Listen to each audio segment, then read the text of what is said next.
Hai, welcome back to Meditate with Tsamara. Terima kasih banyak buat yang lagi tuning in. Seperti yang mungkin kalian tahu, podcast ini intentionnya adalah untuk memberikan inspirasi melalui cerita, melalui tips mengenai bagaimana caranya kita bisa meningkatkan well-being kita.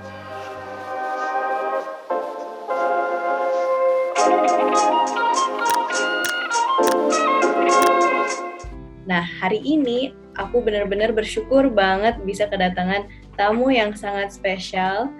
Tamu ini adalah mentorku, guruku, ialah Lisa Samadikun. Untuk memperkenalkan Lisa lebih lanjut, Lisa is a wellness coach and happiness speaker, devoted yoga practicee for the last 15 years.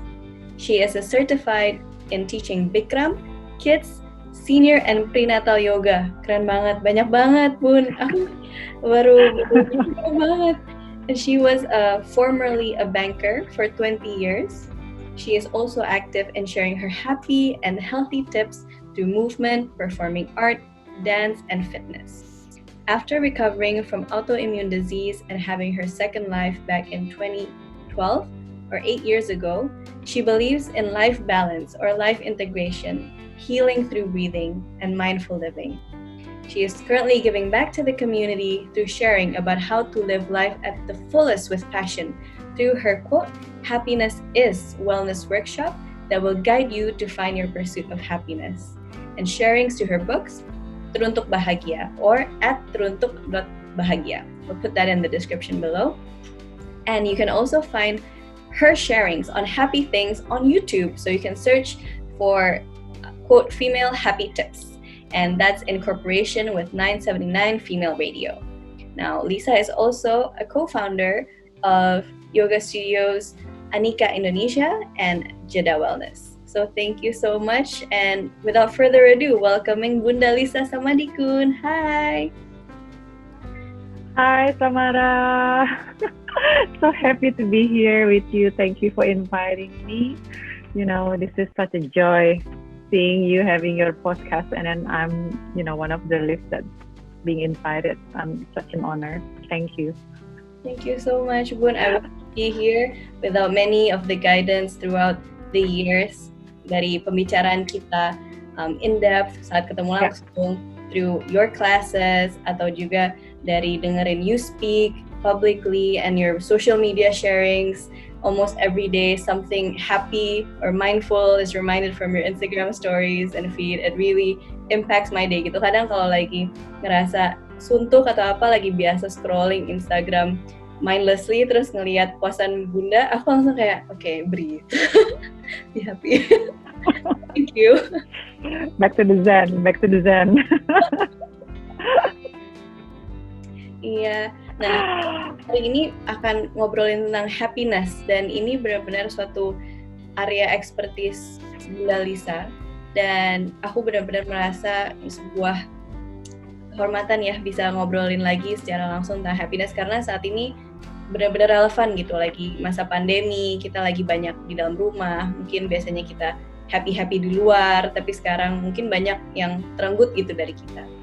Jadi mungkin untuk memulai podcast ini, aku penasaran, pengen nanya ke Bunda Lisa, sebenarnya bahagia itu apa sih? How would you explain what happiness is for you? Thank you, Tsamara. Before, congratulations for your achievement in the master degree. I think after your journey, and then it's such a joy juga ngelihat perkembangannya Tsamara, and then all the struggles, all the ups and downs in life, and then what most important thing that you were there, experience, and then feel all the senses. So you asked about happiness. Happiness is actually part of the emotions that comes up.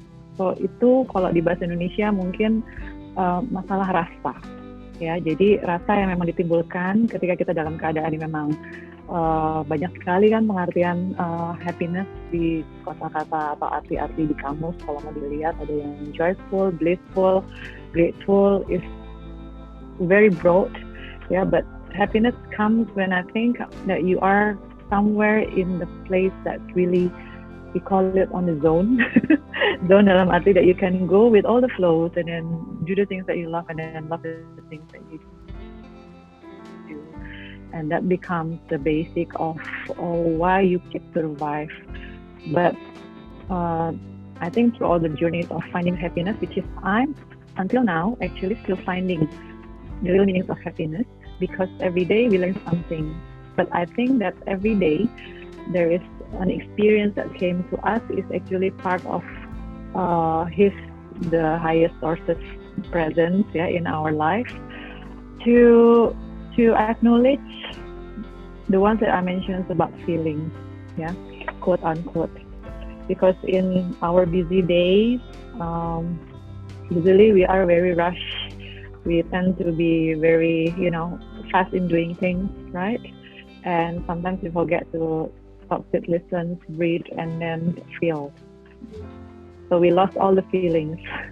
So my happiness journey is actually finding the real meanings of what exactly that I feel at those point of time in my life experience, and try to transform it into manifestations of something that is actually become my philosophy of life. And not necessarily that being happy or happiness is actually that you are always joyful, but you accept the situations in your life, and that part of the journey through ups and downs. It makes me who you are today with those acceptance periods. So I think such a long descriptions about happiness, but happiness is just, being here, grateful and content in my experience. I think everybody will have their own understanding about happiness through their own stories. Okay, that's from me. Thank you. It's such an eye-opening explanation. Thank you so much for that, because when I think of happiness, or maybe some misconceptions about happiness, it's something that can be given by material or the presence of someone or the ownership of something, status. And I thought that happiness is just a positive feeling, but from my understanding of what you were experiencing, it's just being in the moment with what you're feeling and accepting it and content. And that is another level that I would love to explore more. How can we take away, for example, the misconceptions of externals making us happy? Because that's maybe the first level understanding of happiness. I think that's a very good question, because it seems people understand happiness is part when you are having very short moments, talking with friends, meeting up, and then material things, or travels. On this such a time pandemic, we can't go anywhere, and then suddenly we feel that we lost our source of happiness. And I think that becomes all the misconceptions that we learn about the happiness. For example, people said that you should be happy all the time despite everything that happens to you. I think that's one of the misconceptions. As I said before, we can't be happy unless we understand and acknowledge the feelings that comes when we are on the low conditions. So sadness, tears is actually part of our happy journey. Even sickness also is part of our happy journeys, because if we never feel sick, we never appreciate the health, right? On the other parts, when we never feel sad, we never appreciate the happy moments or joyful moments. So on our life situations, I think we are tend to label the situation, and then we choose which part that actually connect to us, and then we tend to be very comfort in that practical situation. Being happy also, be brave, coming out from your comfort zones, and then experience everything. It's like when someone asks you, Tsamara, have you seen this movie? And then you said, no, I haven't. Okay. And I don't want to watch it. Why? Because people tell me that it's a very bad movie. Right? I mean, whether it's going to be bad or not, I think you're the one that should be, having that experience moment by watching it and then feel it. Because the tendency of people that accepting the level of happiness is always different. So one of the misconceptions actually. That's the first example. And then second, probably people said, I mean, we need money. Okay, money makes us happiness. I have been in situations where, yes, I agree with that. In some point, that we need money to fulfill our needs, right? But money also can backfire us in certain points of time. I remember about 20 or 30 years ago, maybe when I was started as a banker. That was 97, 20 something years. 20 something years. I think my first salary was actually equal to $100 now time. I think about 1.5, yeah, more or less take home pay, yeah, the cut, get the transport and everything. So on those times, actually enough and content, right? And then the more that you got your grade, and then you got your higher positions, and then you got your salary higher. I have an experience where I invest for my future with money, right? And then I make some investments, funding here and then there, and then do some of the, calculations of my future for my kids. But there is some points when I collect all those monies in material things like cars, houses, or bags that I love to buy, right? I got sick. And then it's just like an instant, those years of experience and those years of collecting monies, I have to swap it, and then I have to, cash it to buy my health. Just like that. So I felt that, in some way money, yeah, we need it, but in some points where you feel that there always be something that's not enough for us, that's when our greedy comes, and then where it comes all the negativity is coming into our missions in our life that become more, misconcept. And I was in a position also where probably comparing to now, I don't have as much as I've got when I was, I used to be a banker, comparing to now, right? Especially now when you own a studio and then the pandemic situations, and then the studio has to close, right? And I cannot run the classes, and then we cannot, we don't have the incomes as much as like a year ago, probably, yeah. But then somehow there's a feeling that you feel content in terms that what you are doing now is actually coming into the present moment, and then try to deal with it, So I may not have money as much as I had before, but then there is some other things that I get outside that money that is actually make my life is more fulfilled, meaningful, and content. I think that's one of the two misconceptions that I found during my experience in finding the happiness. And one last thing, probably one of the examples, probably like, it's good when you have a lot of choices in your life, right? Some people doesn't have any choices at all, right? And some people that actually live, I call it mati selagi hidup. They died while they're living because they feel that they don't have a choices in their life, right? On the other part, there are some people that actually having a misconception, but I have lots of options in my life, and I can choose it. I mean, I can be what I want. But then having lots of options also can misconcept about the meanings of happiness, because too much of everything also is not good, as you ever heard before.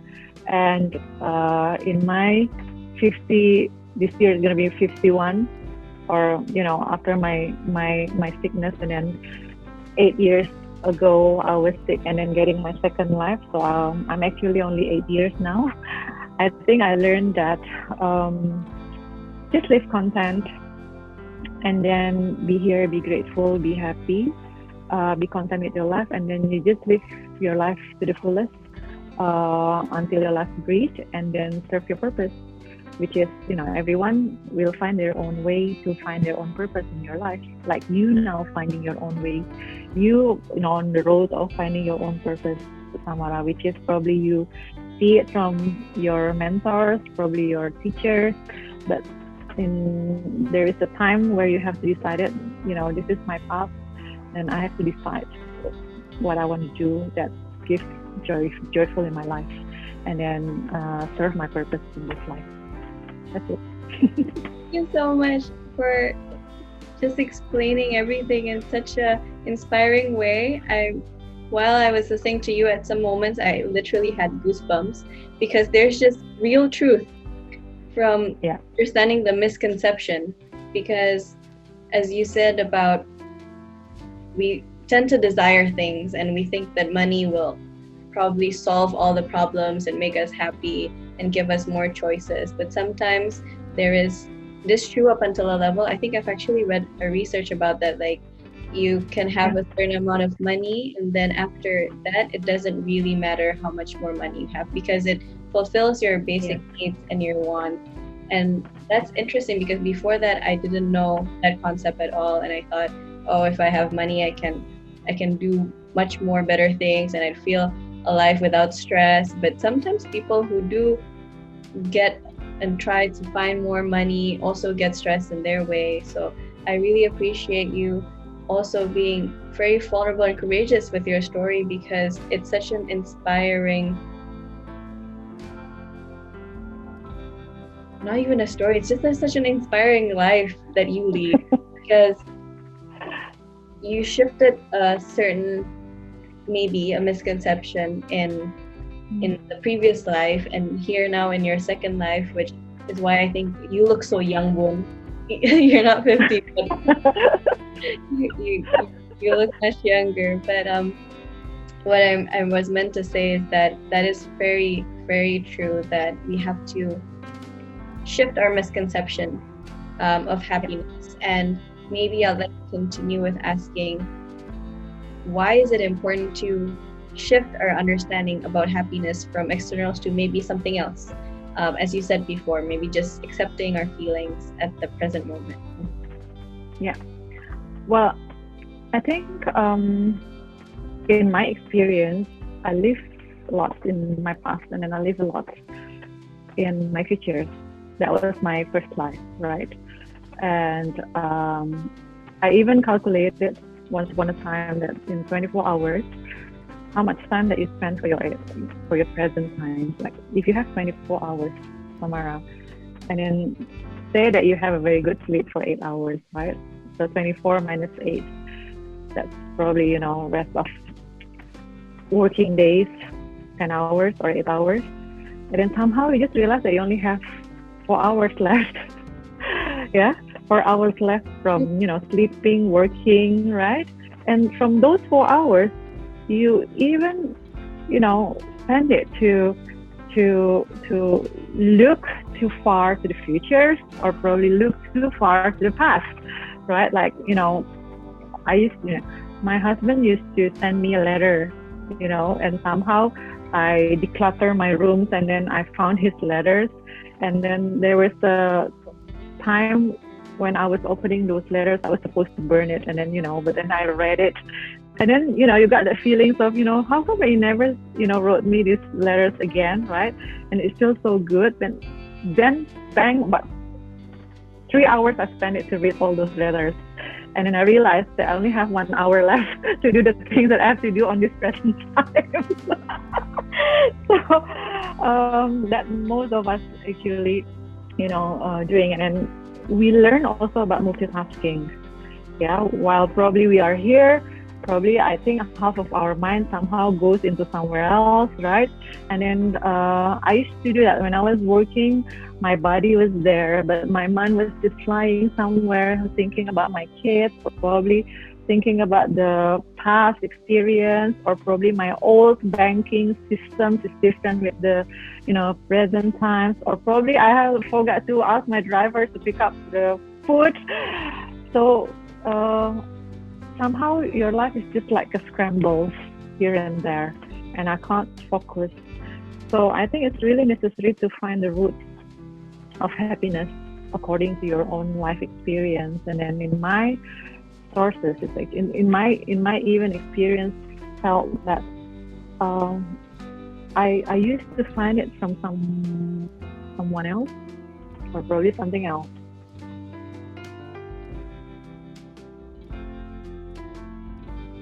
and I forgot that I have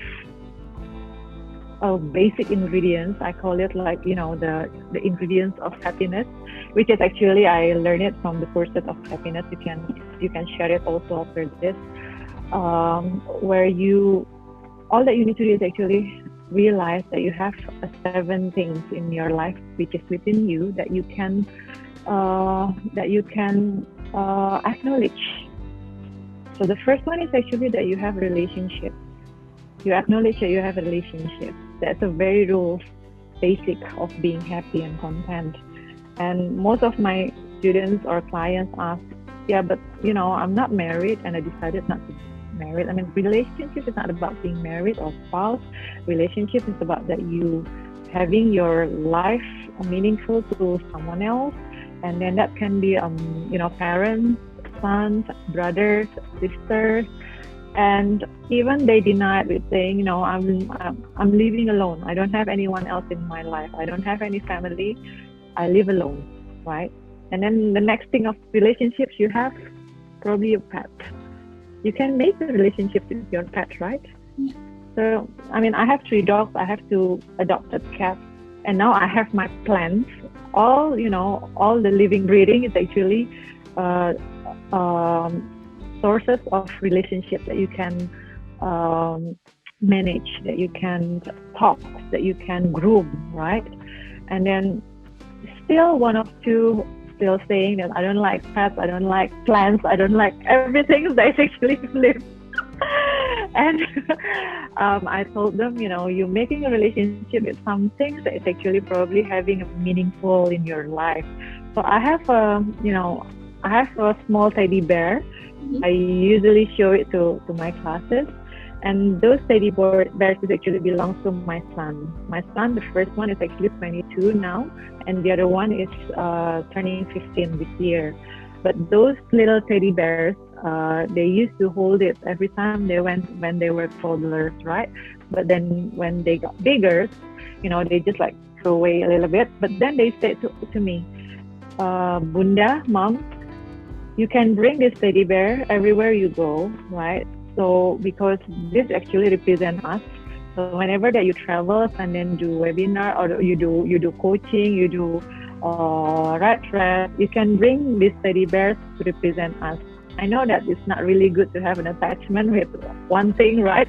But at this point of time, I realized that half of this teddy bear's soul is actually belongs to my kid, because it smells like them, it tastes like them. Then I think that he saw everything in the way that I grow them. So I always bring this teddy bear. So I'm making a relationship. And the moment that I realize that I have a relationship with my teddy bear, like maybe you raise a Barbie doll, right? Then you know that I'm taking care of this teddy bear, meaning I'm also taking care of my kids. So I have such a good, meaningful experience.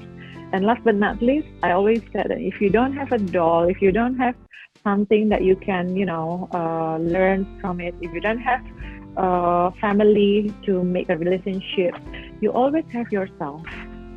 You can always go to the mirror and then see, and then you start making a relationship and fix those relationships with yourself.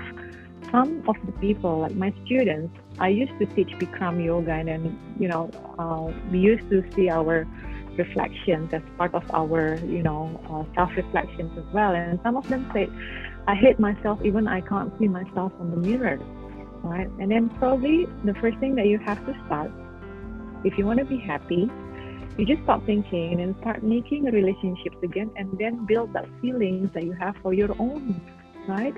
And then if you say that you always be alone, you never be alone, because there are always the highest sources in this universe that stay with you, right? And I believe, and I'm a Muslim, and then I believe that Allah is actually always seeing me, and then having His presence, and then through all different religions also have the highest sources that actually stay with their journeys in this life. So first, if you have relationships, in fact that your life is actually quite grateful, content, and happy. And people that is actually understanding and acknowledge that have a content life, and then they don't find someone else or anything else, because they know that their purpose in this life is actually quite fulfilled by being here and making a relationship with all the well-being. So that's only one. In fact, I have 7 sources. The second one is actually if you do act of kindness, Tsamara. Whenever that you're doing good things, like you're randomly, it's just like pick up an old lady that's having a shopping bag that's large and you can help her, and on the zebra cross that you just take care the blind people go across the street just without ever with no reason at all. And the moment that you're doing the kindness, I think it just also gives such a fulfillment in your heart, right? Your heart is blooming, and then you know that your presence is actually give a meaning to someone else. And I think that makes people also feel happy, grateful, and content by being there at the point of time. So if you have a relationship and then if you're doing act of kindness, I think your life should be happy and joyful enough. But some of people probably still, I'm making a relationship already, but I haven't satisfied those relationships. I'm doing a lot of kindness, but I still don't know the meanings, right? The third one is actually that you need to find your own sources of spiritual engagement and find the meanings. So every spiritual or religions always teach us that you need to know the intentions. Whenever that you want to do something, you need to know the intentions. And then if the intentions is actually based on the kindness, that you do good things and then act good things of good things, and then the intentions because you're doing it as you are the extensions of the higher sources, then you also fulfill your duties in this life. And that makes us feel very content as well. One, having a relationship, and then those having relationships that doing act of kindness, random act of kindness, and then they know what spiritual meanings and the engagement, and behind that they understand. The fourth one is actually if you doing the regular exercise in terms of physical and mental.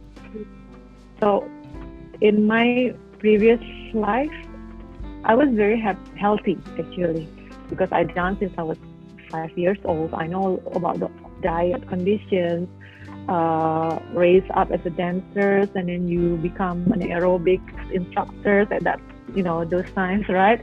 And I think that I fulfill my duty to maintain my physical body.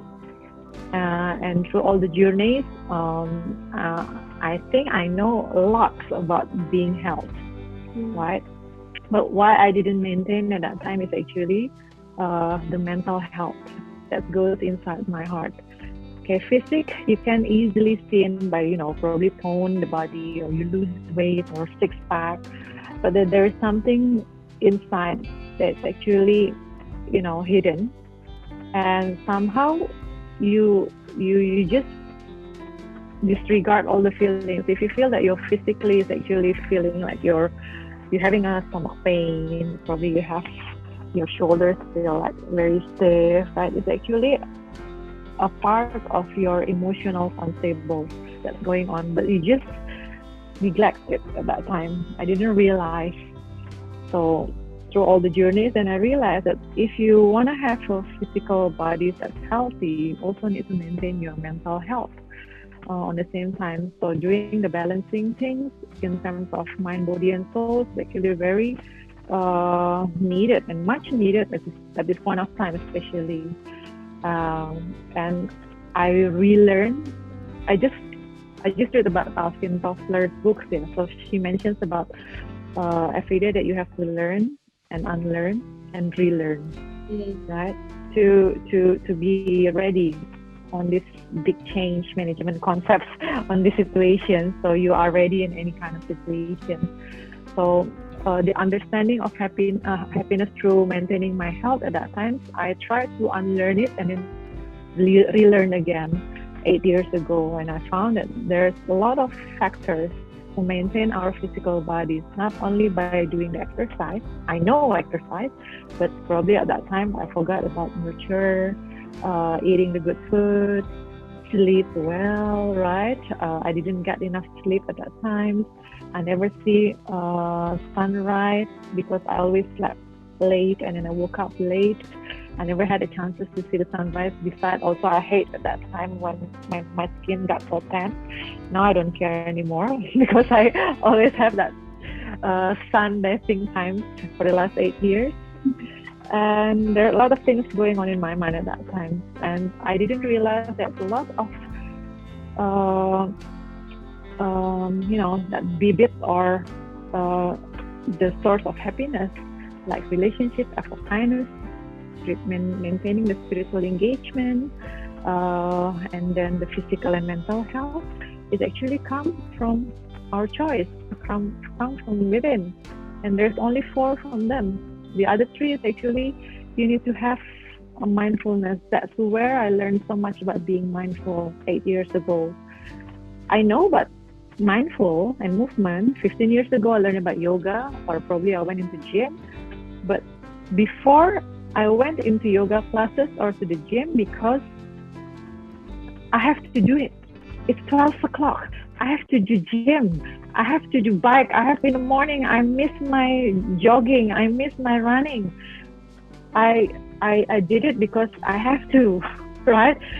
It's not that I did it because I know that the exercise is actually my balancing, my source of lowering my stress level. So the intention is actually missing out in those point of time. So the last 8 years, I learned so much about being mindful and relearned about being mindful and find the real meanings about what is mindful actually by being here and now and experience. Now I understand more. Every time if I had chances to roll on my mat, I know that that's going to be my sessions to coming back to myself and recharge. Because I know that on the other 23 hours, I will be serving people probably, right? But then if I had my 1 hour time doing my yoga or meditations or mindful reading or me time or self-care, I know that I'm recharging myself. So I know that I can be ready to serve other people. So that is the 5th one. So still remember, if you have relationships, you have you're doing act of kindness. The 3rd one is actually you maintain your spiritual and find the meaning, right?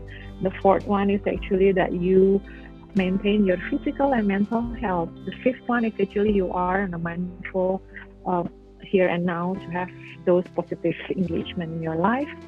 The last two is actually very interesting because you can be happy. And I learned this from one of the professors called Martin Seligman.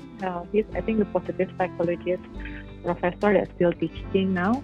I read about his book, and then he mentions about that you need to find your own strength, and then you use that strength to fulfill your future in life. So you choose your strength.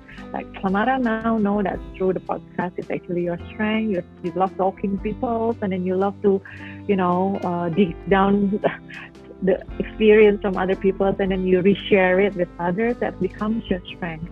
And that strength that you share now has become a virtue that helps a lot of people, that you fulfill your strength to make benefits of other people. If you know that your strength can be the virtue, I think that becomes your source of happiness that comes from you. And the 7, and I think that's coming from the last part, if you are on those zones, I shared this earlier in the first when we talked. When you are on the zone, when you are in the flow zone, that you are there doing the things that you love and loving the things that you do, and you didn't even realize the 3 days that you are writing books already or probably redrafting something. You are in the zone of happiness. If you have that moment, I think that fulfills the contentment of happiness. That's 7 things that I try to share during my happiness workshops, because I learned it also from the process of happiness. And you can also learn from that side. Then I think happiness will be your purpose only if you give it to other people. Thank you so much. Honestly, I've never really thought about happiness in the way that you described it. The whole 7 things is like something that I want to start learning and deep dive one by one. And thank you so much for just explaining in such great details and great example. And I'm wondering if this 7 things are within your book, Untuk Bahagia, or you learned. No, because it's actually I learned it through. I can give you the link because everyone can also learn and then get the certification. It's really nice because it's taught us also about the history of happiness, as well as how you found the real meaning of happiness. But then there are also a lot of platforms worldwide that actually research about this. There are a lot of things like WHASU, World Happiness Summit, or probably also in UK there is some actions for happiness, and I'm sure also in Netherlands also you have lots of platforms that can share about how we can live our meaningful life through self-acceptance and as well as the happiness and joyful moment. Thank you so much for the resources. I'll try to make sure to put it in the description so everyone who is listening can also learn about it more if it's something that you're interested in. And I really love this conversation. One of the 7 things is something that honestly I know a little bit about a few things. Like it makes sense when you explain it, but I think it's different when you have the intention to deliberately do it and try to incorporate it in your day-to-day basis, because it makes sense. Like you do all of that, you do become happy, or if you do even a little bit of each, it becomes happy. You become happier or a happier person, because a person who's happy, their smile and their face looks different. Like I'm looking at you now and you're smiling really wide, and it just makes me happy to see you smile. So things like that, and that's really, really mind-blowing, because it's so simple to self-accept and to love ourselves, because I think also in order for us to learn to be happy from within, it takes wanting to love ourselves and finding that importance. Because now if I talk to my friends, sometimes there's this trouble of trying to find self-love and self-acceptance, and when you're too much in your head, as you explained earlier, too much in the past, too much in the future, and you're not present at the very moment, then everything can go a bit biased and a bit everywhere. So thank you so much for sharing that 7th thing. I'll try to make a little summary so everyone can also see it in the description. Thank you. Self-care and self-acceptance is the hardest part, Tsamara. I think I'm still learning also about the 7 habits. But every day is a learning part, and every day we are still breathing. I think we get our chances to learn, right?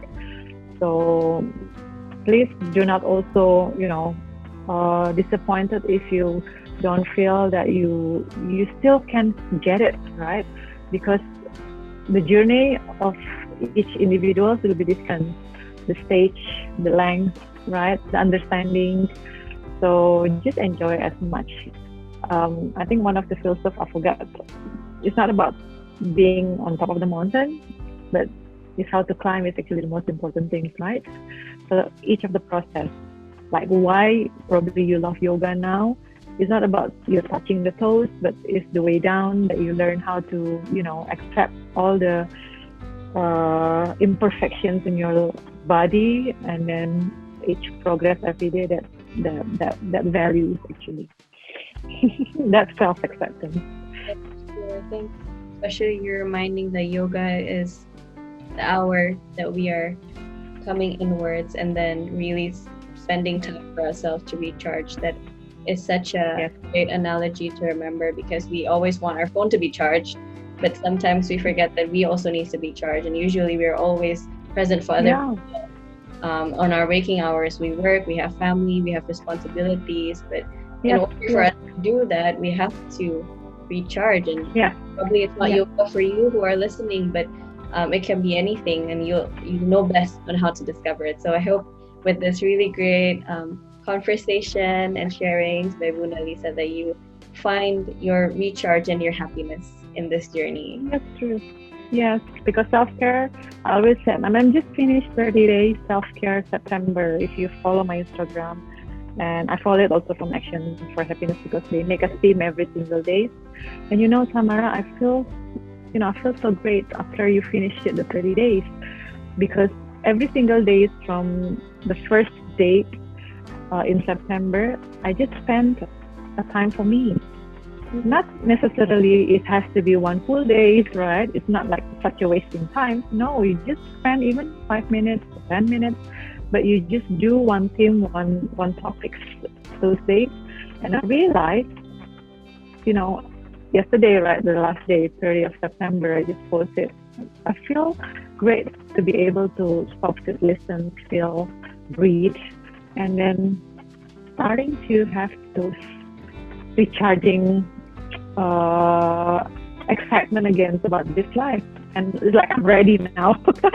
What do you want in this life, right? I'm just ready because I've been recharged. It's like my battery has been off for a while, and then I have 100% full battery now.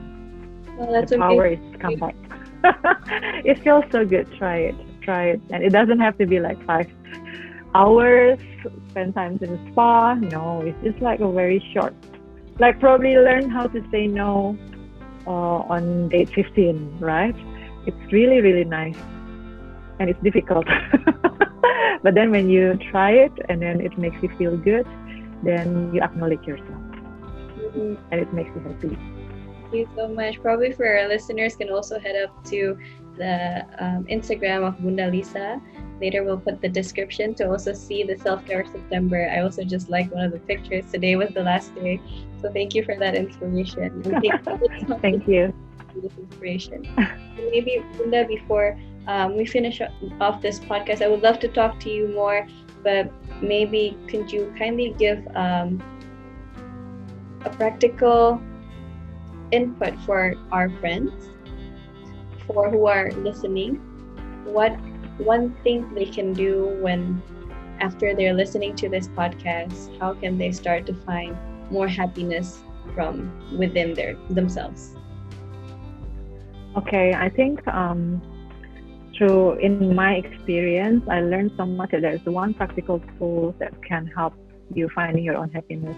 First is actually you always back from the futures or from the past, which is coming back to present times by using your greatest sources, which is your breathing. In my illness, even the doctor said at that time that, Lisa, do you know that every healing starts from a single breathing? So the moment that you realize and acknowledge that you are having your awareness with your breathing, that you're starting your healing journey.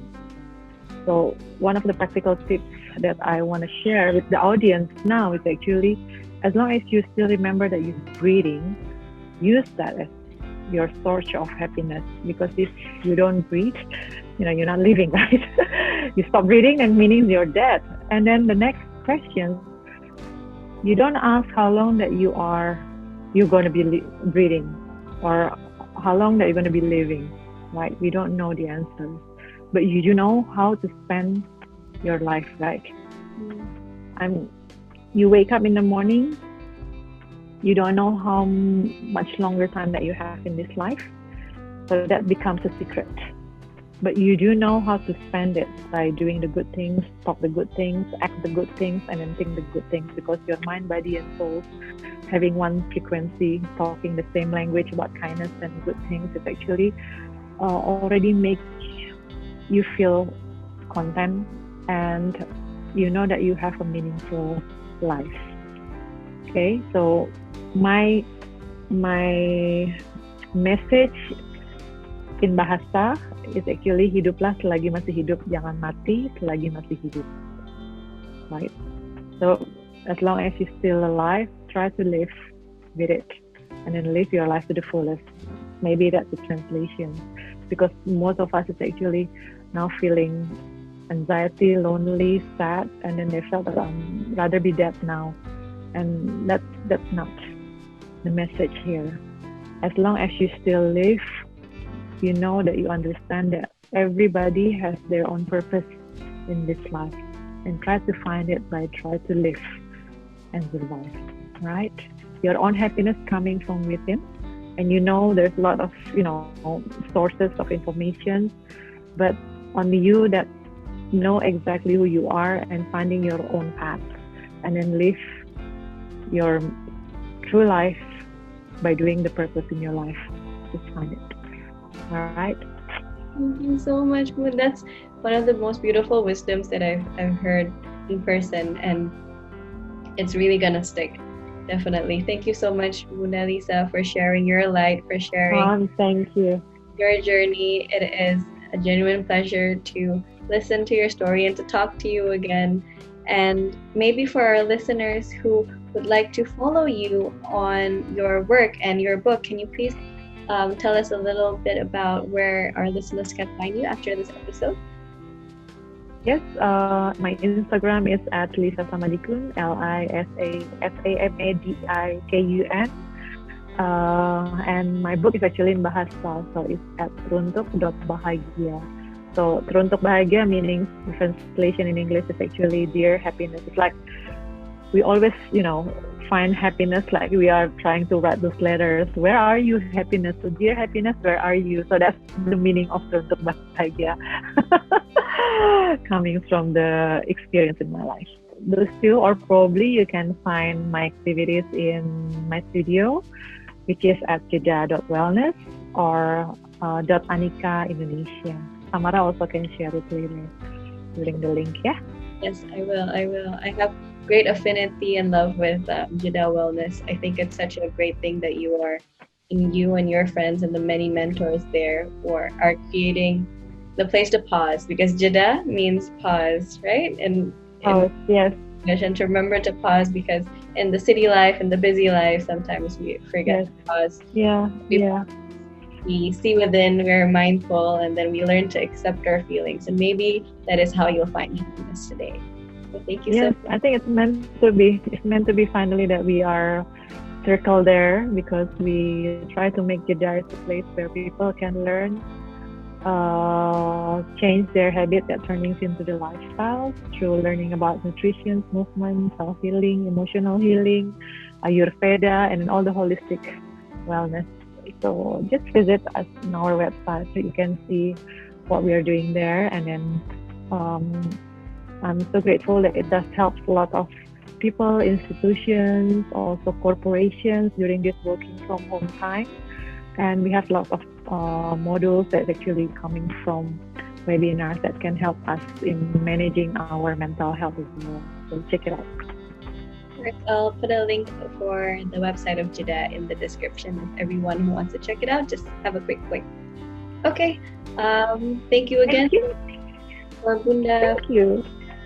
My pleasure, Tsamara. I can't wait to see you again, probably after this, whatever. And either I'm visiting you or probably you're coming back here, right? And then fulfill the duty of mindfulness journey. Thank you, Bunda. It's a journey. Thank you for inviting me. Thank you for being in this journey with me from one of the starts till now. And thank you so much, everyone who has been listening and has been tuning in.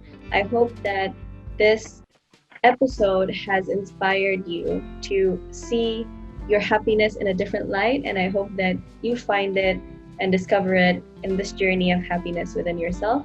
And if you find that this episode is something that has helped you, please kindly share it to your loved ones, anyone who believe that they need a little bit more happiness in their lives. And don't forget to follow this podcast to tune in to more well-being tips in the future. Thank you so much. Namaste. Thank you, Tsamara. Namaste. Bye.